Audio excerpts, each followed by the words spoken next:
சமாதான பேச்சுவார்த்தை நடக்குதா இல்லையாங்கிற ரெண்டாவது பார்ப்போம். ஆனால் நாங்கள் ஈரான் சமாதானத்துக்கு தயார், நாங்களும் பேச்சுவார்த்தை நடத்த போகிறோம், பாகிஸ்தான் நடத்த போகிறோம், அங்கே நடத்த போகிறோம், இங்கே நடத்த போகிறோம்ங்கிறாங்கல்ல. I don't like to say this.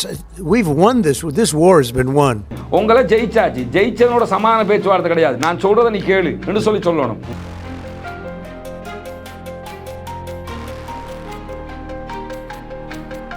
Are you afraid of a U.S. invasion in your country? No, we are waiting for them.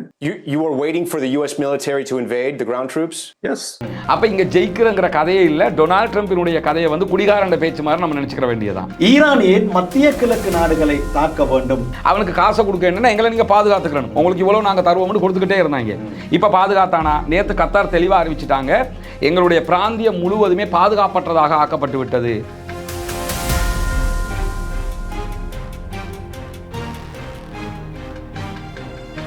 ஏன்னா அமெரிக்காவுடைய பாதுகாப்பு எங்களுக்கு கிடையாது, தோத்துட்டோம் தான் அறிவிச்சிட்டாங்க. அமெரிக்காவோட நோக்கம் இஸ்ரேலை பாதுகாக்கிறது. அதையும் பாதுகாக்க முடியாம போயிடுச்சு, அது வேற விஷயம். இஸ்ரேல் காரணம் அல்லது அமெரிக்கா காரணம் ஷியாவை அழிச்சா போதும்னு ஒரு குரூப் இருக்கிறாங்க, சொற்பமானவங்க இருக்கிறாங்க. அவங்கள நம்ம திருத்த முடியாது. இஸ்ரேலுக்கு மட்டும்தான் அந்த எண்ணம் இருக்குதா? ஈரானுக்கு மட்டும்தான் அந்த எண்ணம் இருக்குதா? அமெரிக்காவுக்கு மட்டும்தான் அந்த எண்ணம் இருக்குதா? சவுதிக்கு இல்லையா?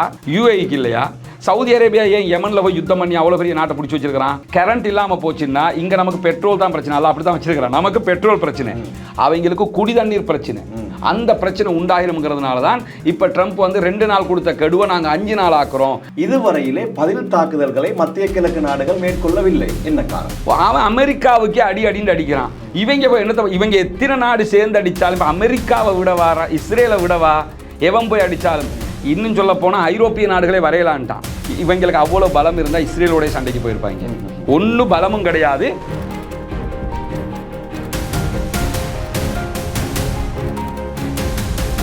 தாய் மண்ணிலும் ஒரு சொந்த இல்லம். அக்கனவு நனவாக இலங்கையில் மனை விற்பனை மற்றும் நிர்மாணத்துறையில் முதன்மை நிறுவனமான ப்ளூ ஓஷனை நாடுங்கள். கேந்திர முக்கியத்துவம் வாய்ந்த இடங்களில் 1110க்கும் மேற்பட்ட அதிநவீன சொகுசு மாடி குடியிருப்புகள். நீங்களும் முதலீடு செய்ய வேண்டுமா? குறிப்பிடப்பட்டுள்ள இலக்கங்களுக்கு இன்றே தொடர்புகளை மேற்கொள்ளவும். அஸ்ஸலாமு அலைக்கும் வரஹ்மத்துல்லாஹி வபரகாத்துஹு. ஷார்ட் நியூஸ் வழங்கும் மற்றும் ஒரு ஷார்ட் டாக் நிகழ்ச்சியில் உங்கள் அனைவரையும் சந்திப்பதில் மகிழ்ச்சி அடைகிறேன். இன்றைய நிகழ்ச்சியிலே ஈரான் இஸ்ரேல் சம்பந்தமான யுத்தம் பற்றி கலந்துரையாட நாங்கள் தயாராக இருக்கின்றோம். ஈரான் மீது அமெரிக்கா இஸ்ரேல் கூட்டுப்படைகள் தாக்குதல்களை ஆரம்பித்து இன்றுடன் 26 நாட்கள் நிறைவடைகின்றது. இந்த நிலையிலே இந்த யுத்தத்திலே வெற்றி யார் பக்கம் இருக்கின்றது, இழப்புகள் எப்படி இருக்கின்றன என்பவற்றை நாங்கள் கலந்துரையாட தயாராக இருக்கின்றோம். இன்றும் கூட இந்த நிகழ்ச்சிக்காக வேண்டி சர்வதேச அரசியல் விவகாரங்களை தொடர்ந்தும் பேசி வரக்கூடிய, குறிப்பாக காசா விவகாரம் சம்பந்தமாக கடந்த 2 ஆண்டு காலமாக தொடர்ந்தும் பேசி வரக்கூடிய சகோதரர் ரஸ்மின் MISC அவர்களை அழைத்திருக்கின்றோம். நிகழ்ச்சிக்குள் அவர்களை அன்போடு வரவேற்றுக் கொள்கிறேன். அஸ்ஸலாமு அலைக்கும் வரஹ்மத்துல்லாஹி வபரகாத்துஹு. வலைக்கும் ஸலாம் வரஹ்மத்துல்லாஹி வபரகாத்துஹு. கடந்த 35 வருட காலமாக சர்வதேச அரங்கில் பல்வேறுபட்ட தடைகளுக்கு மத்தியிலும் தனிமைப்படுத்தப்பட்ட ஒரு நாடாக ஈரான் அடைந்திருக்கக்கூடிய இந்த அடைவுகளை பற்றி, அவர்களுடைய தன்னம்பிக்கை விவேகத்தால் அவர்கள் அடைந்திருக்கக்கூடிய இந்த அடைவுகளை பற்றி இப்போது வல்லரசுகள் வில்லி பிதுங்கி போயிருப்பதை அனைவரும் அறிந்த விடயமாக இருக்கு. இந்த யுத்தம் ஆரம்பித்து இன்றுடன் 26 நாட்கள் நிறைவுக்கு வந்திருக்கக்கூடிய நிலையிலே பல அரசியல் ஆய்வாளர்கள், குறிப்பாக சிங்கள ஊடகங்களில் கூட பேசக்கூடிய அரசியல் ஆய்வாளர்கள் இந்த யுத்தத்திலே ஈரான் பக்கம்தான் வெற்றி அதிகமாக காணப்படுவதாக சொல்லி வருகிறார். நாங்கள் வெற்றி தோல்வியை தாண்டி இந்த யுத்தத்திலே இப்போது ஈரான் அல்லது அமெரிக்கா இஸ்ரேல் அவர்கள் நாடிய விடயங்களை அடைந்து விட்டார்களா? இல்ல, முதலாவது இந்த யுத்தம் நாடிய அவர்கள், அதாவது அமெரிக்காவும் இஸ்ரேலும் நினைத்ததை சாதித்து விட்டார்கள் என்று இருக்குமாக இருந்தா இன்னைக்கு அவங்க சாதிச்சிருக்கணும். இன்றைய நாள் அமெரிக்க அதிபர் டொனால்ட் ட்ரம்ப் நாங்கள் யுத்தத்தில் ஜெயிச்சிட்டோம் என்று சொல்லி ஒரு வார்த்தையை சொல்லியிருக்கிறாரு. அதுக்கு ஒரு காரணம் இருக்கிறது. என்ன காரணம்னு சொன்னா 26 நாட்கள் தான் சதாம் ஹுசைனை கவிழ்ப்பதற்கு அவங்களுக்கு தேவைப்பட்டுச்சு. 26வது நாட்களோட ஈராக்கினுடைய மொத்த வாரையே அவங்க க்ளோஸ் பண்ணிட்டாங்க. ஈராக்கை கைப்பற்றிட்டோம், வார் முடிஞ்சிருச்சுன்னு சொல்லிட்டு அதுக்கு பிறகு மொத்தமாகவே ஈராக்கில் அமெரிக்கா தான் அவர்களுடைய வல்லாதிக்கத்தை நிலைநாட்டினார். இன்னைக்கு 26வது நாள் தாண்டி கொண்டிருக்கிறது ஈரானில். இந்த நிமிஷம் வரைக்கும் ஈரான் அவங்க கைப்பற்றலை, ஈரானுடைய வான்பரப்பை கைப்பற்றலை, ஹொர்முஸ் நீர்நிலையை விடுவிக்க முடியாமல் இருக்குது. மொத்தத்தில் அவர்கள் சொன்ன எந்த ஒன்றையும் அடைய முடியலை. குறிப்பாக அணு ஆயுதத்தை நாங்கள் அணு ஆயுதம் தயாரிக்க போகிறாங்க, யுரேனியத்தை மொத்தமாக நாங்கள் அழிக்க போகிறோம்னாங்க. இந்த நிமிஷம் வரைக்கும் ஈரானிடம் இருக்கக்கூடிய யுரேனியம் அழிக்கப்படவில்லை. இரண்டாவது, ஈரான்கிட்ட இருக்கக்கூடிய அவருடைய ஏவுகணை கேப்பபிலிட்டியை வந்து நாங்கள் குறைக்க போகிறோம், இல்லாமல் ஆக்க போகிறோம்னு சொன்னாங்க. இதுவரை அமெரிக்காவும் இஸ்ரேலும் சொல்லக்கூடிய செய்தி என்னென்னா 400 ஏவுகணை மையங்களை நாங்கள் அழிச்சிருக்கோம்ங்கிறாங்க. 400 ஏவுகணை மையம்னா 400 நம்ம நினைக்கிற மாதிரி அந்த மையங்கள் நம்ம நினைச்சிடக்கூடாது. 400 மெஷினரிஸ் அர்த்தம். ஒரு லாரி அதில் ஒரு ஏவுகணை, ஒரு லாரி அதில் ஒரு ஏவுகணை, இதில் 400 அர்த்தம். அழிச்சிருந்தால் கூட இவ்வளவுதான் அவங்க அழிச்சிருக்கிறாங்க. மூன்றாவதாக அவங்க சொன்னது என்னன்னு கேட்டால், ஆட்சி மாற்றத்தை நாங்கள் ஈரானுக்குள்ளே உண்டாக்குவோம்னாங்க. அதனால தான் ஆயத்துல்லா அலி ஹாமனியும் அவங்க கொன்னாங்க. ஹாமனி கொல்லப்பட்டார், அலி லாரிஜானி கொல்லப்பட்டார், ஐஆர்ஜிசியினுடைய தளபதி கொல்லப்பட்டார். யார் கொல்லப்பட்டாலும் அவர்களால் இதுவரைக்கும் ஆட்சி மாற்றத்தை உண்டாக்க முடியாமல் இருக்கிறது ஈரானுக்குள்ளே. ஈரானுடைய ஸ்ட்ரக்சர் கட்டமைப்பு அப்படிப்பட்டது. நீங்கள் சொன்ன மாதிரி 35 ஆண்டுகளுக்கு மேலாக தனிமைப்படுத்தப்பட்டிருந்தாலும் உண்மையிலேயே அவன் தனிமையாக இருக்கிறான்னு நினச்சிக்கிட்டு இருந்தாங்க. அவங்களுக்குள்ளே என்ன இருக்குதுன்னு யாருக்கும் தெரியல. இப்போதான் உலகத்துக்கு தெரிய வந்திருக்கு. எனவே அவர்கள் நினைச்ச எதையுமே இந்த நிமிஷம் வரைக்கும் அடைய முடியாமல் இருக்கிறது. நீங்கள் அப்படி சொன்னாலும் அமெரிக்காவின் அதிபர் டொனால்ட் ட்ரம்ப் இன்று அறிவித்திருக்கிறார் ஊடகங்களுக்கு, இந்த யுத்தத்திலே நாங்கள் வெற்றி பெற்று விட்டோம் என்று. எந்த அடிப்படையிலே அவர் அப்படி சொல்றார்? அமெரிக்க அதிபர் டொனால்ட் ட்ரம்ப் 3வது நாள்லேயே இதை சொன்னார். யுத்தம் ஆரம்பிச்சு 3வது நாள்லேயே நான் ஜெயிச்சிட்டேன். அமெரிக்க அதிபர் டொனால்ட் ட்ரம்ப்பை நீங்க எப்படி புரிஞ்சுக்கிறேன்னு கேட்டா, ஒரு திமிரு பிடிச்ச ஒரு இளைஞன் வயதானாலும் திமிரு அடங்காம இருந்தா எப்படி இருக்கும், அந்த மாதிரி ஒரு கேஸ் அவர். பொதுவாக நீங்க அமெரிக்க அதிபரும் அப்படித்தான் இருப்பாரு. நார்த் கொரியாவினுடைய ஜனாதிபதி கிம் உன் ஜாங் இருக்கிறாரா இல்லையா, அவர் அப்படித்தான் இருப்பாரு. பேர் கொஞ்சம் முன்ன பின்னாகும். அதே மாதிரி இதுக்கு முன்னாடி இருந்த ஜோ பைடன் அப்படித்தான் இருந்தாரு. எந்த ஒரு, அதாவது எல்லா அரச கட்டமைப்புலையும் நம்ம பென்ஷன் பீரியட்னு ஒன்று வச்சிருக்கோமா இல்லையா, ஒரு 60 வயசை தாண்டா ஓய்வூதியம்னு வச்சிருக்கிறோம். இந்த ஜனாதிபதி முறைமைகளுக்கு சில நாடுகள் அப்படி வச்சில்லை. அதுக்கு வைக்கணும், முதல்ல அதுக்கு தான் வைக்கணும். ஏன்னா இந்த பென்ஷன் வீட்டில் அமைதியாக இருக்க வேண்டிய காலகட்டத்தில் நீங்கள் ஆட்சியை கையில் கொடுத்து முடிய அவருக்கு என்ன செய்யறதுன்னு புரிய மாட்டேங்குது. அவர் வயசுக்கு அதை திங்க் பண்ண முடியாது. அவருக்கு திமிரு தான் கொடு, நான் சொல்றதை நீ கேட்க மாட்டேங்கிற என்று சொல்லி அந்த திமிருப்பட்ட நிலையில தான் அவர் நடந்து கொள்றாரு. அதனால தான் அந்த எனக்கு தான் நீங்கள் எல்லாரும் நொபேல் பரிசை தரணும், நொபேல் பரிசை தாங்கன்னு கேட்டார்ல, எவனாவது பரிசு கேட்டு வாங்குவானா? அவர் கேட்டுக்கிட்டு இருந்தாரு. ட்ரம்ப் அப்படிப்பட்ட ஒரு ஆள். 3வது நாள்லயே நாங்கள் ஜெயிச்சிட்டோம்னாரு. பிறகு 5வது நாள் நாங்கள் ஜெயிச்சிட்டோம்னாரு. பிறகு என்ன சொன்னாருன்னா, ஈரானுடைய ஏவுகணை பலத்தில் 80% நாங்கள் அழிச்சிட்டோம்னாரு. 80% அழிச்சிருந்தா இப்போ யுத்தம் முடிஞ்சிருக்கணும். அழிச்சிட்டோம்னாரு. ஈரானுடைய கடற்படையை மொத்தமாக க்ளோஸ் பண்ணிட்டோம், ஈரானுக்கு கடற்படையே கிடையாதுன்னாரு. அதுக்கு பிறகு ஈரானுடைய கப்பல்களில் 36 கப்பல்களை மூழ்கடிச்சோம்னாரு. உங்களுக்கு தெரிஞ்சு நீங்கள் 2 கப்பல் மூழ்கடிச்சதை கேள்விப்பட்டிருப்பீங்க. ஒன்று ஸ்ரீலங்கன் பார்டரில் மூழ்கடிக்கப்பட்ட டேனா, அந்த கப்பல் அமெரிக்காவினுடைய சப்மெரினால தாக்குதலுக்குள்ளாகியது. நம்ம நாடு தாக்கலை காப்பாற்றி எடுத்தாங்க இந்த கப்பல். 2வது ஈரானுடைய ஒரு மெடிக்கல் கப்பல். இந்த 2 தவிர எங்கேயுமே அமெரிக்கா ஈரானுடைய கப்பல்களை மூழ்கடிக்கல, அதாவது மிலிட்ரி கப்பல்களை. மற்ற கப்பல்களை மூழ்கடிச்சிருப்பாங்க, பிசினஸ் கப்பல்களை. அப்போ 36 கப்பல்களை மூழ்கடிச்சேன்னு சொல்லி 10வது நாள் சொன்னவர் 13வது நாள் என்ன சொன்னார்னு கேட்டால், இல்லை அது 30 கப்பல்னாரு. அப்போ மீதி 6 கப்பல் திருப்பி வந்துருச்சா? அப்போ இவர் சொல்லி வந்த எல்லாமே என்னன்னு கேட்டால், இந்தா ஜெயிச்சிட்டோம், அந்தா ஜெயிச்சிட்டோம், அழிச்சிட்டோம், பிடிச்சிட்டோம்னாரு. இதை தாண்டி அமெரிக்காவுடைய சென்டகாம் இருக்கிறாங்க. சென்டகாம்னா இந்த யுத்தத்தை பண்ணக்கூடிய இந்த தரப்புக்கு சென்டகாம்னு சொல்லுவாங்க அமெரிக்காவுடைய படைகளுக்கு. அந்த படைகளுடைய சீஃப் என்ன சொன்னார்னு கேட்டால், ஈரானுடைய ஹொர்முஸ் பகுதிகளில் அவங்களுடைய ராணுவ பலத்தையும் நாங்கள் அழிச்சிட்டோம், எனவே ஹொர்முஸ் இனி ஃப்ரீ அப்படின்றாரு. இப்போ ஹொர்முஸ் ஃப்ரீன்னா எல்லா நாடும் போயிட்டு வரணுமா இல்லையா? அப்போ என்னன்னா எல்லாமே போய். அதனால தான் இஸ்மாயில் பகாய் என்கிற ஈரானுடைய கூட்டுப்படைகளுடைய தளபதி என்ன சொல்றாருன்னு கேட்டால், நாங்கள் அமெரிக்காவை நம்புவதற்கு தயாரில்லை. நெத்தன்யாகுவும் டொனால்ட் ட்ரம்ப்பும் பிறவியிலேயே இயற்கை பொய்யர்கள். அவங்களுக்கு பொய் சொல்றதுங்கிறது மேட்டர் உலகமே பார்க்குது, பச்சை பொய்ன்னு தெரியுது. அதை திரும்ப சொல்றாங்கன்னு சொன்னா அப்ப எவ்வளவு பெரிய பொய்யனா இருப்பாங்க. அதனால அவர் நாங்கள் ஜெயிச்சிட்டோம்னு சொன்னது பச்சை பொய்யான விஷயம். அவர் ஜெயிச்சிருந்தா ஈரான் விழுந்திருக்கணும், இந்த பிரச்சனை எதுவுமே வந்திருக்காது. நாங்க சமாதானம் பேச்சுவார்த்தை நடத்தி ஜெயிச்சவனோட ஏன் சமாதான பேச்சுவார்த்தை நடத்துறீங்க? சமாதான பேச்சுவார்த்தை நடக்குதா இல்லையாங்கிற 2வது பார்ப்போம். ஆனா நாங்கள் ஈரான் சமாதானத்துக்கு தயார், நாங்களும் பேச்சுவார்த்தை நடத்தப்போகிறோம், பாகிஸ்தான் நடத்தப்போகிறோம், அங்கே நடத்தப்போகிறோம், இங்கே நடத்தப்போகிறோம்ங்கிறாங்கல்ல. உங்களை ஜெயிச்சாச்சு, ஜெயிச்சவனோட சமாதான பேச்சுவார்த்தை கிடையாது, நான் சொல்கிறத நீ கேளு என்று சொல்லணும்.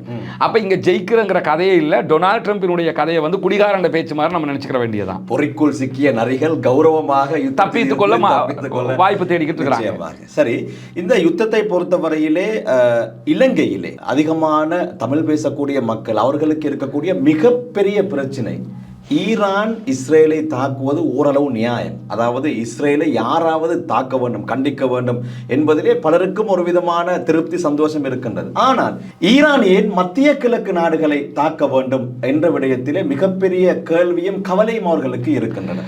மத்திய கிழக்கு நாடுகளை ஈரான் இதுவரைக்கும் டைரக்டா தாக்கல. மத்திய கிழக்குல சில இடங்களில் தாக்குதல் நடத்துகிறது. அந்த தாக்குதல்கள் ஈரான் எங்கேயுமே பொறுப்பெடுக்கவே இல்லை. அதே நேரத்தில் மத்திய கிழக்கு நாடுகளும் ஈரானை டைரக்டா குற்றம் சொல்லவே இல்லை. ஈரான் தாக்குகிற இடங்கள் எதுன்னு கேட்டால் அமெரிக்காவினுடைய பேஸ், அமெரிக்கா இராணுவ தளங்களை தாக்குறாங்க.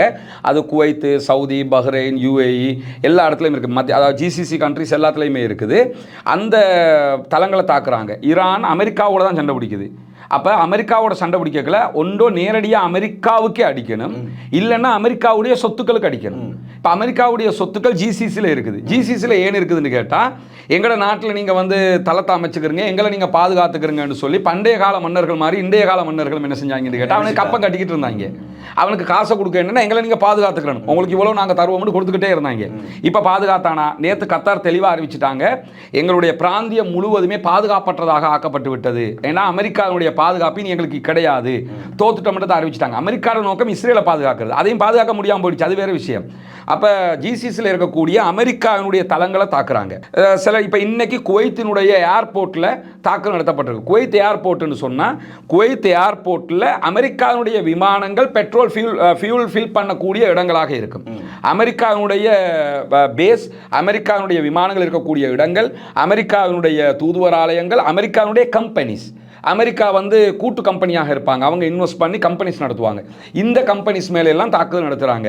GCCயினுடைய நாடுகள் மேலே எந்த தாக்குதல் நடத்தலை, பொதுமக்கள் இருக்கக்கூடிய இடங்களுக்கும் இதுவரைக்கும் அவங்க தாக்குதல் நடத்தலை. இதை தாண்டி சவுதி அரேபியாவுடைய யான்பு மேலே தாக்குதல் நடத்தப்பட்டு கொண்டு இருக்கிறது. சவுதி அதை தொடர்ந்து அறிவிச்சுக்கிட்டே இருக்கிறாங்க. ஆனால் ஈரான் எந்த சந்தர்ப்பத்திலையும் இதுவரைக்கும் யான்புக்கு நாங்கள் தாக்குதல் நடத்தினோம் என்று சொல்லலை. ஆனால் ஈரான் தாக்குதல் நடத்துவதற்கான வாய்ப்பு நிறையவே இருக்கிறது யான்புக்கு. ஏன்னு கேட்டால், சவுதி அரேபியாவுடைய 70% பெட்ரோல் ஹொர்முஸ் வழியாக போனாலும் 30% பெட்ரோல் யான்புல இருக்குது. அது ரெட் சி வழியாக மேலே போயிடும். அதை தடுக்கணுமாக இருந்தால் யான்புக்கு அவங்க அட்டாக் பண்ணுவதற்கான வாய்ப்பு இருக்கிறது. ஈரான் இன்னும் அதை அறிவிக்கலை, ஆனால் தாக்குதல் நடத்துவதற்கான வாய்ப்பு இருக்கிறது. இது எல்லாமே வந்து பொதுமக்கள் இருக்கக்கூடிய இடங்கள் கிடையாது. இந்த தாக்குதல் நடத்துவது என்னன்னு கேட்டால், நான் உனக்கு அடிக்கிறேன், நிறுத்த சொல்லி அவன்கிட்ட போய் சொல்லு. ஒன்னு அவன் பாதுகாக்கல, அவன் இடத்துக்கு அடிச்சுவிட்டு நீ போய் அமெரிக்காட்ட சொல்லணும் நிறுத்துன்னு சொல்லு. உனக்கு அவன் பாதுகாப்பு இனி கிடையாது, அவனை நம்பி இருந்த நீ நாசமா போயிட்ட, புரிஞ்சுக்க. இதை உணர்த்துவதற்காக கூட இருக்கலாம். ஆனா பொதுவாக என்ன சொல்லுவாங்கன்னு கேட்டால், சில இது ரெண்டு ஆதரவு தரப்பு இருக்குல்ல. ஒன்று ஈரான் ஷியாக்கள், எனவே நாங்கள் அவங்களை ஏற்றுக்கவே மாட்டோம், இஸ்ரேல் காரணோ அல்லது அமெரிக்கா காரணம் ஷியாவை அழிச்சா போதும்னு ஒரு குரூப் இருக்கிறாங்க, சொற்பமானவங்க இருக்கிறாங்க, அவங்கள நம்ம திருத்த முடியாது. இதே நேரத்தில் இன்னொரு தரப்பு இருக்கிறாங்க, சவுதி அரேபியா உள்ளிட்ட மற்ற நாடுகள் எல்லாமே நல்லவங்க, ஈரான் கெட்டவங்க, இந்த மாதிரி ஈரானை பார்க்கக்கூடியவங்களும் இருக்கிறாங்க.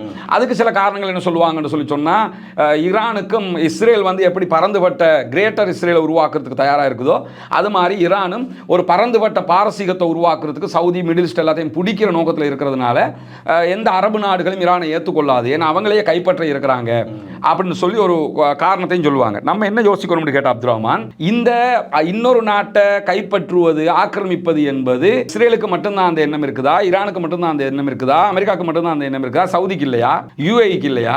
சவுதி அரேபியா ஏன் யமன்ல போய் யுத்தம் பண்ணி அவ்வளோ பெரிய நாட்டை பிடிச்சி வச்சிருக்கிறான்? யமன்ல ஹவுத்திகள் இருக்கக்கூடிய தரப்பை தவிர மிச்சம் எல்லாமே சவுதி கண்ட்ரோலில் தான் இருக்குது. சவுதி இப்போ இந்த போன மாதத்துக்கு முந்தின மாதம் வரைக்கும் சவுதி அரேபியா யமன்ல குண்டு போட்டு தாக்குதல் நடத்தினான். ஏன் பிடிக்கணும்? அவங்களுக்கு நாங்கள் ஆக்கிரமிப்பாளர்கள் இல்லை, நாங்கள் பிடிக்க வேண்டிய தேவை இல்லைன்னா சவுதி எல்லை, அது எல்லையோட சேர்த்து ஃபுல்லாக பிடிச்சி வச்சிருக்கிறாங்க.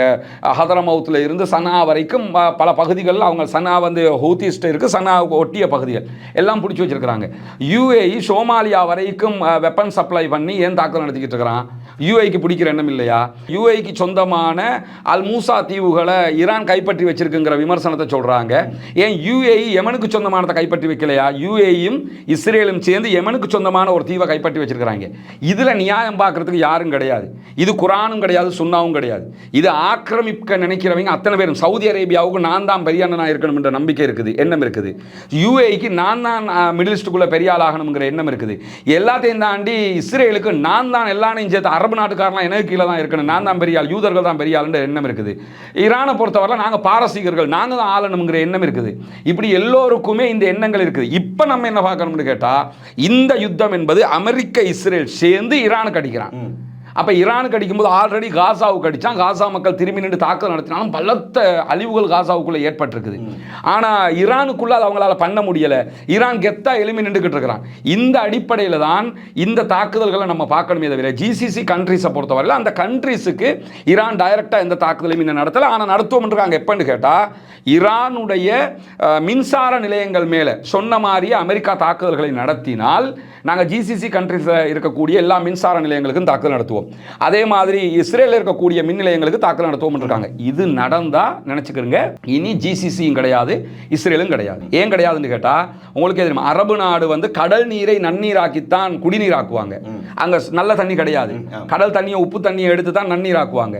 இதுக்கு அவங்களுக்கு கரண்ட் வேணும். அதை தாண்டி பெட்ரோலிய உற்பத்திக்கே கரண்ட் வேணும் அவங்களுக்கு.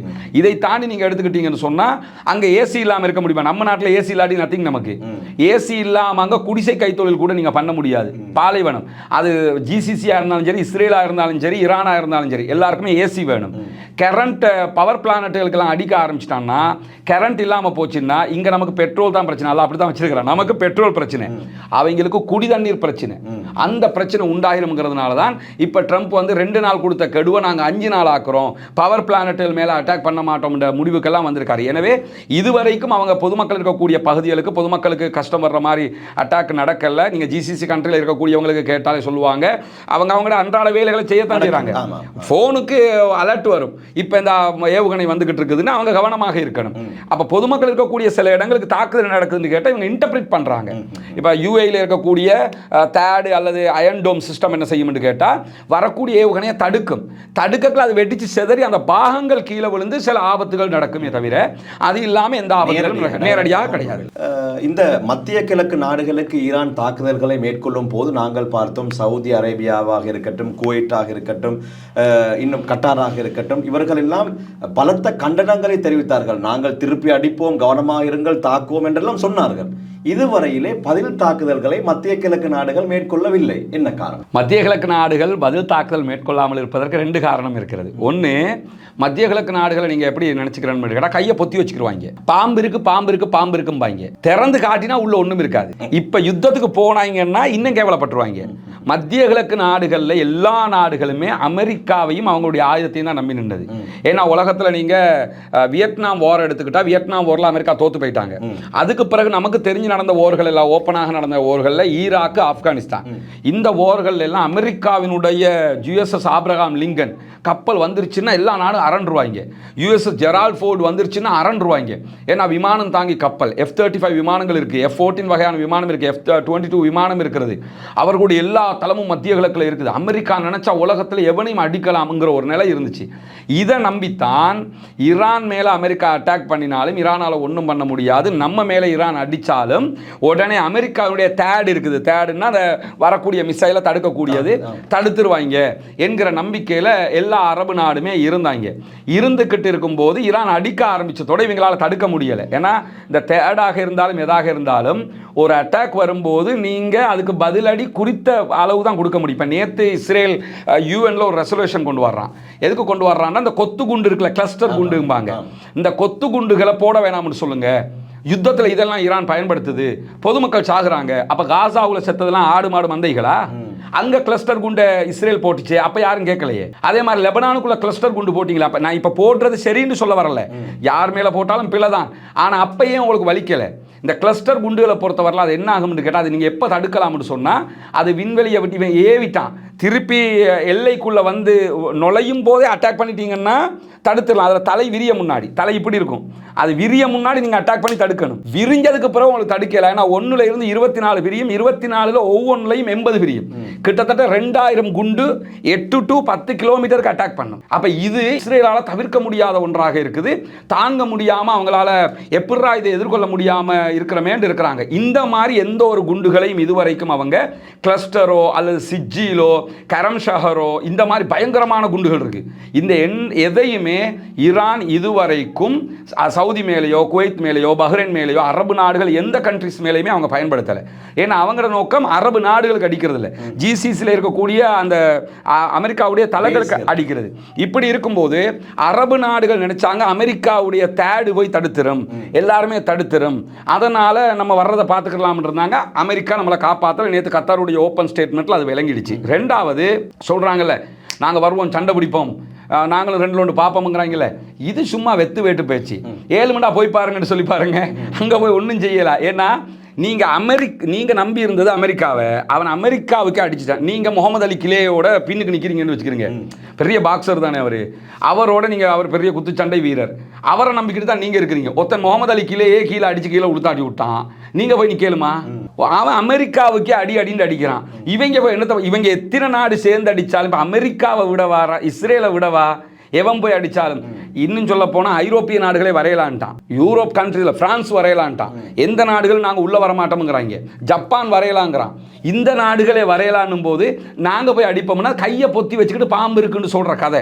நாங்கள் வருவோம்ங்கிறாங்க. இன்னும் மேலதிகமாக நீங்கள் பார்த்தீங்கன்னா சவுதி அரேபியா நம்பி இருக்கிறதே பாகிஸ்தானை. பாகிஸ்தான் சொன்னால் கூட ஓகேண்டலாம், அவங்கள்ட்ட அணு ஆயுதம் இருக்குது, அவங்கள்ட்ட கண்டம் விட்டு கண்டம் பாய்கிற ஏவுகணைகள் இருக்குது, அவங்க பலத்தோடு இருக்கிறாங்க, F-16 வகையான போர் விமானங்கள் இருக்குது. அந்த போர் விமானங்கள் பாகிஸ்தான இந்தியாவோட மட்டும்தான் பயன்படுத்தக்கூடாது, வேற எந்த நாட்டோடையும் பாகிஸ்தான் பயன்படுத்தலாம்ங்கிற நிபந்தனையில் கொடுக்கப்பட்டிருக்குது. அதனால பாகிஸ்தான் சண்டைக்கு வருதுன்னா அதை நம்பலாம், ஓகே போவாங்க. இவங்க சும்மா வெத்து வேட்டி, இவங்களால போய் அங்கே ஒன்றும் பண்ண முடியாது, தலைமுடியை கூட ஈரானில் பிடுங்க முடியாது. அதனால இவ்வளோ அடியை வாங்கிட்டு அறிக்கை விட்டுக்கிட்டே இருக்கிறாங்க. இவங்களுக்கு அவ்வளோ பலம் இருந்தால் இஸ்ரேலோட சண்டைக்கு போயிருப்பாங்க. ஒன்றும் பலமும் கிடையாது. ரெண்டாவது இன்னொரு ஒரு பார்வையும் இருக்கிறது. தாய் மண்ணிலும் ஒரு சொந்த இல்லம் அக்கனவு நனவாக இலங்கையில் மனை விற்பனை மற்றும் நிர்மாணத்துறையில் முதன்மை நிறுவனமான ப்ளூ ஓஷனை நாடுங்கள். கேந்திர முக்கியத்துவம் வாய்ந்த இடங்களில் 1110க்கும் மேற்பட்ட அதிநவீன சொகுசு மாடி குடியிருப்புகள். நீங்களும் முதலீடு செய்ய வேண்டுமா? குறிப்பிடப்பட்டுள்ள இலக்கங்களுக்கு இன்றே தொடர்புகளை மேற்கொள்ளவும். அரபு நாடுகள் ஈரானுக்கு எதிராக சண்டைக்கு போக மாட்டாங்கன்னு நான் இன்னும் ஆழமா நம்புறேன். UAE போனாலும் வேற யாரும் போக மாட்டாங்க, UAE போக வாய்ப்பில்லை. ஏன்னு கேட்டா அப்படி ஒரு சண்டைக்கு போனாங்கன்னா உள்நாட்டு குழப்பம் பெரிய அளவில் உண்டாகிடும். என்ன காரணம்னா இஸ்ரேல் காரன் தான் இப்போ ஈரானோட சண்டை பிடிச்சிக்கிட்டு இருக்கிறான். இஸ்ரேல் காசாவை அடிக்கும்போது நீங்கள் பார்த்துக்கிட்டு தான் இருந்தீங்க, நீங்கள் யாருமே இஸ்ரேலோட சண்டைக்கு போகலை. ஆனால் அதே இஸ்ரேல் ஈரான் அடிக்கும்போது இஸ்ரேலுக்கு சப்போர்ட்டாக ஈரானுக்கு எதிராக போய் நிற்கிறீங்க. அங்கே இருக்கக்கூடிய முஸ்லீம்கள் ஷியா சன்னி பிரச்சனையை விட்டுருங்க, பொதுவாக என்ன யோசிப்பாங்கன்னா காசா மக்களுக்காக ஈரான்காரன் வந்து நின்னான், அவனு நின்றதுனால இவ்வளோ பெரிய சண்டை வரைக்கும் வந்து நின்றுடுச்சு. இப்போ நீங்கள் இஸ்ரேலை காப்பாற்றுறதுக்காக, அமெரிக்காவை காப்பாற்றுறதுக்காக ஈரானுக்கு எதிராக போவீங்களான்னா ஷியா சன்னி பிரச்சனை வந்துருச்சுன்னு வைங்க அரபு நாடுகளுக்குள்ள. அதுக்கு பிறகு இந்த முடியாட்சி எல்லாம் கவிழ்க்கப்பட்டுரும், மன்னர் ஆட்சியெல்லாம் இல்லாமல் போயிடும். இந்த பயமும் இருக்கிற காரணத்தினால் ஷியா சன்னி பிரச்சனையாக இது மாறிடும். மாறிடுச்சுன்னா இஸ்ரேலும் பின்வாங்கிடுவான், அமெரிக்காவும் பின்வாங்கிடுவான். 2 நாடும் பின்வாங்கிட்டு GCC கண்ட்ரிஸும் ஈரானும் பார்த்துக்கிறங்கன்னு விட்டுட்டு போயிடுவான்.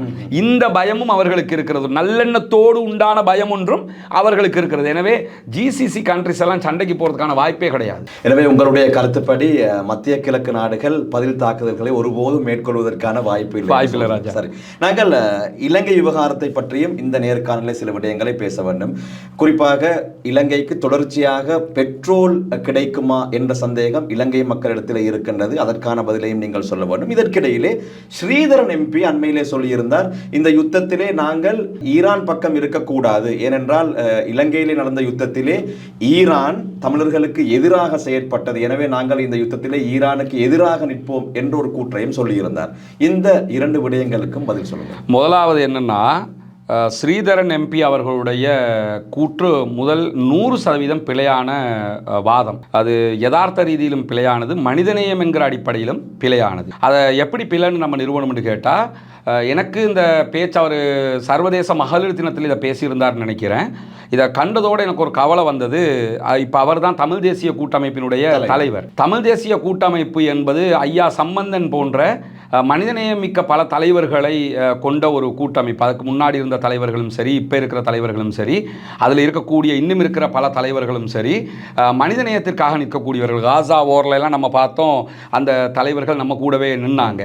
இப்படிப்பட்ட ஒரு சம்பந்தன் ஐயா போன்ற சிறப்பான தலைவர்களை கொண்ட அமர்ந்திருந்த இடத்துல ஸ்ரீதரன் இருந்துக்கிட்டு ஏன் இவ்வளவு ஒரு விவரம் இல்லாமல் இனவாதத்தின் உச்சியில் நின்று பேசுகிறார் என்கிற கவலை எனக்கு வந்தது. காரணம் என்னன்னு கேட்டால், அதை நான் படிப்படியாக உங்களுக்கு சொல்கிறேன் பாருங்கள்.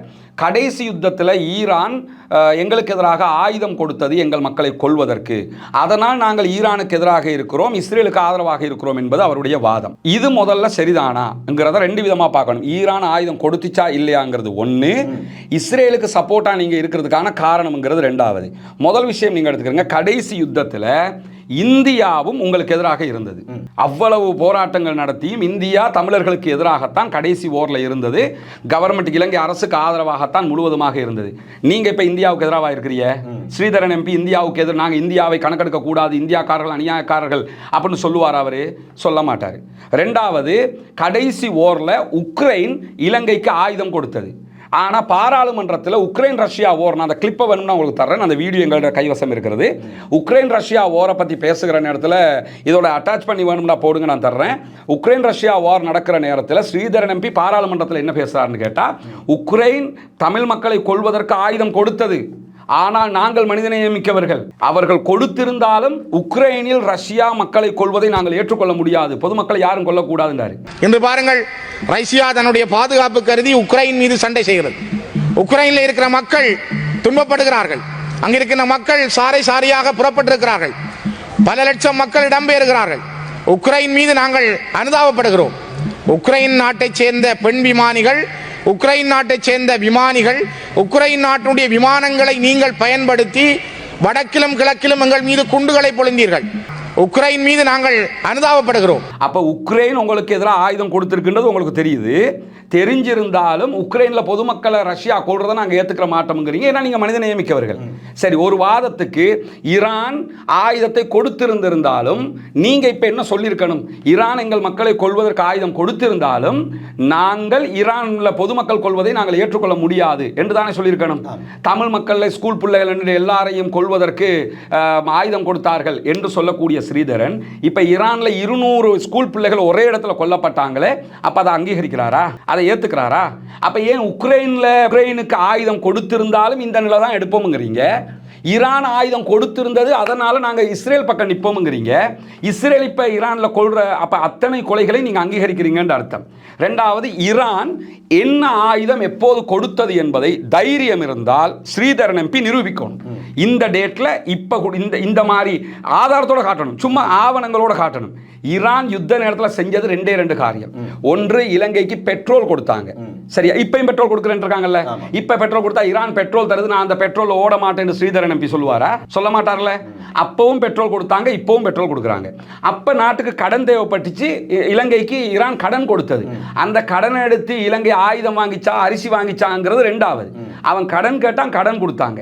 இதை தாண்டி ஈரானுக்கு ஆயுதம் வாங்குவதற்கு கடன் கொடுத்தது அமெரிக்கா கொடுத்தது, இந்தியா கொடுத்தது, உக்ரைன் கொடுத்தது, ரஷ்யா கொடுத்தது, இலங்கை கொடுத்தது. அந்த பட்டியலை நான் தர முடியும் உங்களுக்கு ஆதாரத்தோட. இவ்வளவு நாடுகள் கொடுத்தது.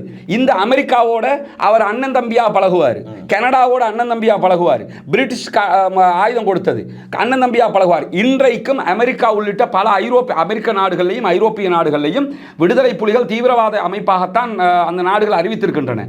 விடுதலை புலிகளை தீவிரவாத அமைப்பாக அறிவித்திருக்கக்கூடிய நாடுகள் எல்லாம் உங்களுக்கு தங்கம், உங்களுக்கு நல்ல ஆயுதம் கொடுத்து தமிழ் மக்களை கொள்வதற்கு ஆயுதம் கொடுத்தவர்களோட எல்லாம் நீங்க ஒட்டி உறவாடுவீங்க. ஆனா இலங்கைக்கு பெட்ரோல் கொடுத்தவன் உங்களுக்கு எதிரி. அவன் நாட்டில் இப்ப யுத்தம் நடக்குது, இஸ்ரேல்காரன் கொண்டா நல்லம்ங்கிறீங்க, அதே உக்ரைன்ல கொண்டா அது நல்லம் இல்லைங்கிறீங்க. மனிதநேயம். உக்ரைன்காரன் ஆயுதம் கொடுத்து எங்களை கொண்டு அவர் வாயால சொன்னது அந்த வீடியோல நீங்க பார்க்க முடியும். உக்ரைன் நாட்டுடைய விமானங்களை நீங்கள் பயன்படுத்தி வடக்கிலும் கிழக்கிலும் எங்கள் மீது குண்டுகளை பொழிந்தீர்கள். உக்ரைன் மீது நாங்கள் அனுதாபப்படுகிறோம். அவர் வாயால சொல்றாரு, உக்ரைன் எங்களுக்கு எதிராக கடைசி யுத்தத்தில் ஆயுதம் கொடுத்தது இலங்கைக்கு, ஆனா நாங்க மனிதநேயமிக்கவங்க, நாங்க அப்படி இருக்க மாட்டோம், நாங்க அவங்களுக்கு சப்போர்ட்டா தான் இருப்போம், அந்த பிள்ளைகளை கொல்லக்கூடாது, அந்த மக்களை கொல்லக்கூடாதுங்கிறாரு. ஆனா ஈரானை அழிச்சா பரவாயில்லைங்கிறாரு. இது எந்த ஒரு சர்வதேச ஞானம் கிடையாது. தன்னுடைய நாட்டு மக்களுக்கு, தனது தமிழ் தேசிய மக்களுக்கு நடந்த அநியாயமே எவன் அநியாயம் செஞ்சானுங்கிறது அந்த ஆளுக்கு தெரியல. இவர் எப்படி தமிழ் தேசிய கூட்டமைப்புடைய தலைவராக இருந்து அந்த மக்களுக்கு தலைமைத்துவம் வழங்க முடியும்? இவருக்கு சர்வதேச லோக்கல் அரசியலும் தெரியல, சர்வதேச அரசியலும் தெரியல, தான் என்ன பேசினதும் தெரியல, தான் பேசினதுக்கு முரணாக பேசுறதுங்கிறதும் தனக்கு தெரியல. மொத்தத்தில் இவர் இடத்திற்கு ஏத்தால் மாறி பச்சோந்தியாக மாறிக்கிட்டு இருக்கிறாரே தவிர இது இங்க இருக்கக்கூடிய மக்களையும் இன்னும் பிளவுகளை உண்டாக்கக்கூடிய விஷயம். தமிழ் என்னுடைய தொப்புள் கொடி உறவுகள் அத்தனை பேருமே இந்த யுத்தத்தில் அப்பாவிகள் கொல்லப்படக்கூடாது என்பதில் உறுதியாக இருக்கிறார்கள். இதில் இன்னொருத்தர் இந்த நிராஜ் டேவிட் ஒருத்தர் இருக்கிறார். இந்த ஐபிசி சொல்லி ஒரு சேனல் இருக்குது, அந்த சேனலில் நிராஜ் டேவிட். இந்த 2 பேருமே உச்சகட்ட வன்மத்தை கக்கி கொண்டிருக்கிறார்கள். இவர்களை தவிர எந்த தமிழ் தலைவர்களையோ எந்த தமிழ் சகோதரர்களையோ எந்த தொப்புள் கொடி உறவுகளையோ நீங்கள் இப்படி பார்க்க முடியாது. நான் என்ன சொல்றேன்னா, ஓகே, நீங்க ஈரானுக்கு எதிராக நீங்க இஸ்ரேலுக்கு சப்போர்ட் பண்ணதான் நியாயம் வேணாமா? நீங்க உக்ரைனுக்கு சொன்ன வாதம் என்ன, ஈரானுக்கு சொல்கிற வாதம் என்ன? ஈரான் இங்க உமாவோயா திட்டத்தை கொடுத்தான், யாருக்கு கொடுத்தான்? சிங்களவனுக்கு மட்டும் கொடுத்தானா? ஏன் அதுல தமிழ் மக்கள் பலனடைய வாய்ப்பே இல்லையா? அப்ப ஏன் இந்த அபிவிருத்தி திட்டங்கள்ல இருந்து எல்லாமே ஈரான் நமக்கு தந்துகிட்டு இருக்கிறான்? ஈரான் ஆயுதம் தந்தான் என்கிற வாதமே பொய்யானது. ஆயுதம் தந்திருந்தாலும் நீங்க உக்ரைனுக்கு சொன்ன வாத பிரகாரம் நீங்க ஈரானுக்கு சப்போர்ட்டா மனிதநேயமிக்கவங்களாக இருந்தால் இருந்திருக்கணும். ஆனா அப்படி நீங்க இருக்கல. அப்படி என்றால் இவருக்கு பின்னால் இருக்கக்கூடிய ஜூவிஸ் லாபி யார்? இவருக்கு பின்னாடி ஒரு ஜூவிஸ் லாபி இயங்கிக்கிட்டு இருக்குது. இவங்க ஏன்னா அமெரிக்கா தமிழ் மக்களை கொன்னாலும் அமெரிக்கா இவருக்கு நல்லவங்க, இந்தியா தமிழ் மக்களை கொண்டாலும் இந்தியா நல்ல, கனடா சப்போர்ட் பண்ணாலும் நல்ல, யூகே சப்போர்ட் பண்ணினாலும் நல்ல. அத்தனை பேருமே ஆயுதம் கொடுத்தவங்க, அத்தனை பேருமே கடைசி ஓர்ல தமிழர்களுக்கு எதிராக இருந்தவங்க. இவங்க அத்தனை பேருமே இன்றைக்கு இஸ்ரேல் ஓகேண்டா இவங்க அத்தனை பேருமே இவருக்கு ஓகேன்னு அர்த்தம். இஸ்ரேலே ஓகே. இன்னும் சொல்ல போனா இஸ்ரேல் கொடுத்ததுங்க ஆயுதம். கடைசி யுத்தத்தில் இலங்கை போர்சஸுக்கு ஆயுதம் கொடுத்திருந்தது, பயிற்சிகள் கொடுத்திருந்தது, மொசாத் அதுக்கு சப்போர்ட் பண்ணி இருந்ததுங்கிற தரவுகள் எல்லாம் நீங்க பார்க்க முடியும். அப்ப கடைசி யுத்தத்தில் இஸ்ரேல் வந்து உங்களுக்கு சப்போர்ட் பண்ணுதா? அதை யோசிக்க வேணாமா? ஆனால் மாறி நீங்கள் பல தமிழ் சகோதரர்கிட்ட பார்க்க முடியும். இன்னைக்கும் காசா மேலே அவங்களுக்கு ஒரு ஈர்ப்பு இருக்கிறது. காரணம் என்னன்னு கேட்டால், யாசர் அரஃபாத் தமிழில் விடுதலை புலிகளோடு நின்றார்.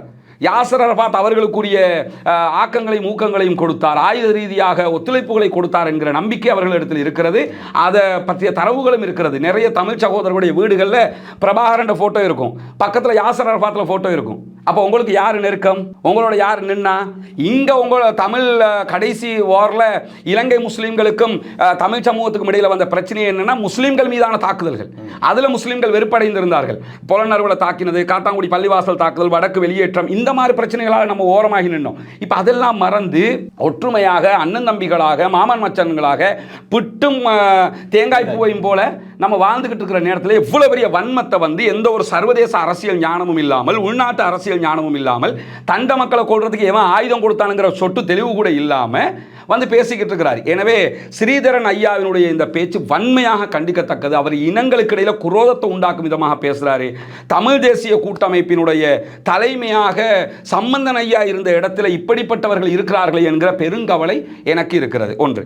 ரெண்டாவது, நீங்க கேட்டதுதான் பெட்ரோல் விவகாரம். இலங்கைக்கு பெட்ரோல் கிடைக்குமான்றது. இலங்கைக்கு பெட்ரோல் கிடைக்கும். இலங்கை வந்து பெட்ரோல் விலை கூட கிடைக்கும். இப்போ ரஷ்யாவோட பேசிக்கிட்டு இருக்கிறதா சொல்கிறாங்க. ரஷ்யா வழியாக பெட்ரோல் எடுக்கிறதுக்கு இலங்கைக்கான ஈரானுடைய தூதுவர் தெளிவாக சொல்லிட்டாரு, உங்களுக்கு தேவையான எல்லா உதவிகளும் நாங்கள் செய்ய தயாருண்டு. ஆனால் நேற்று இலங்கையினுடைய ஊடக பேச்சாளர், நீங்களும் கலந்து கொண்டிருப்பீங்க, நலிந்த ஜெயதிசா அதில் என்ன சொல்கிறாருன்னு கேட்டால், எங்களுக்கு எடுக்கிறதுக்கு எங்ககிட்ட கப்பல் கிடையாதுங்கிறாரு. இது பெரிய ஒரு நம்ம அவங்க சொன்னாங்கல்ல 70 வருஷ சாபம்னு, இதுவும் ஒன்று தான். அது இலங்கையில் நமக்கு ஈரான்ல இருந்து பெட்ரோல் எடுத்துக்கிட்டு வர்றதுக்கு நமக்கு ஒரு டேங்கர் கிடையாது, பெட்ரோல் டேங்கர் கிடையாதுங்கிறது எவ்வளோ பெரிய இழப்பு. எனவே பெட்ரோல் நமக்கு தர்றதுக்கு ஈரான் ரெடி. ஈரான்ல இருந்து பெட்ரோலை நம்ம எடுக்கலாம், எடுக்கிறதுக்கு நமக்கு டேங்கர் கிடையாது. அப்போ எவனையாவது ஒரு டேங்கரில் எடுத்துகிட்டு வந்தால் ஈரான்காரன் அதை விட மாட்டான். நீங்கள் ஒன்றும் ஈரான் டேங்கரில் எடுக்கணும், இல்லைனா உங்கள் டேங்கரில் எடுக்கணும். அமெரிக்காவில் டேங்கரில் நீங்கள் எடுக்க விட மாட்டான், இஸ்ரேலில் டேங்கரில், அதுக்கு சப்போர்ட்டிவான நாடுகளில் டேங்கரில் எடுக்க விட மாட்டான். ரெண்டாவது, இப்போ பெரிய நமக்கு இருக்கிற வாய்ப்பு என்னென்னு கேட்டால், நடுக்கடலில் 160 மில்லியன் பீப்பாய்கள் ஈரானுடைய பெட்ரோல் இருக்குது. அதுக்கெல்லாம் அமெரிக்கா தடையை நீக்கி வச்சிருக்கிறாங்க, வேண்டியாக்கள் எடுத்துக்கொள்ளலாம்னு. அதானி குழுமம் 50 மில்லியன் பேரல்களை அவங்க எடுக்கிறதாக அறிவிச்சிருக்கிறாங்க. இது மாதிரி இலங்கை என்ன பண்ணலாம்னு கேட்டால், உடனடியாக காசு இருந்தால் ஏதாவது கொஞ்சத்தை நம்ம எடுத்துக்கலாம். ஆனால் அந்த அளவுக்கு பணம் எப்படி இருக்க போகுது, என்ன செய்ய போகிறாங்கிற கேள்வி இருக்குது. பெட்ரோல் கிடைக்க வாய்ப்பு இருக்கிறது, ஆனால் ரொம்ப விலை கொடுத்து, இப்போ நான் 81 ரூபா கூடன்னு நினைக்கிறேன், இந்த மாதிரி விலை கொடுத்து தான் நம்ம செய்ய வேண்டி வரும். இதுதான் 26வது நாள் யுத்தத்தின் அப்டேட், முழுமையான அப்டேட்டாக இருக்கின்றது. பெருவாரியானவர்கள் தொடர்ந்தும் இது போன்ற நிகழ்ச்சிகளை தாருங்கள் என்று கேட்டிருந்தீர்கள். இன்ஷா அல்லாஹ் நிச்சயமாக இன்று முதல் நாங்கள் தொடர்ச்சியாக இந்த நிகழ்ச்சியை தினமும் வழங்க தயாராக இருக்கின்றோம் என்பதை ஞாபகப்படுத்திக் கொண்டு, முடிந்தால் நாளைய நாளிலே முஸ்லிம்களாகிய நாங்கள் ஏன் ஈரான் பக்கம் இருக்க வேண்டும் என்பதற்கான விடயங்களை தெளிவாகவும் ஆதாரத்தோடும் வழங்க நாங்கள் தயாராக இருக்கணும் என்பதை ஞாபகப்படுத்திக் கொண்டு சகோதரர் ரஸ்மினுக்கு நன்றிகளை கூறிக்கொண்டு விடைபெற்றுக் கொள்கின்றேன். நன்றி. தாய் மண்ணிலும் ஒரு சொந்த இல்லம் அக்கனவு நனவாக இலங்கையில் மனை விற்பனை மற்றும் நிர்மாணத்துறையில் முதன்மை நிறுவனமான ப்ளூ ஓஷனை நாடுங்கள். கேந்திர முக்கியத்துவம் வாய்ந்த இடங்களில் 1110க்கும் மேற்பட்ட அதிநவீன சொகுசு மாடி குடியிருப்புகள். நீங்களும் முதலீடு செய்ய வேண்டுமா? குறிப்பிடப்பட்டுள்ள இலக்கங்களுக்கு இன்றே தொடர்புகளை மேற்கொள்ளவும்.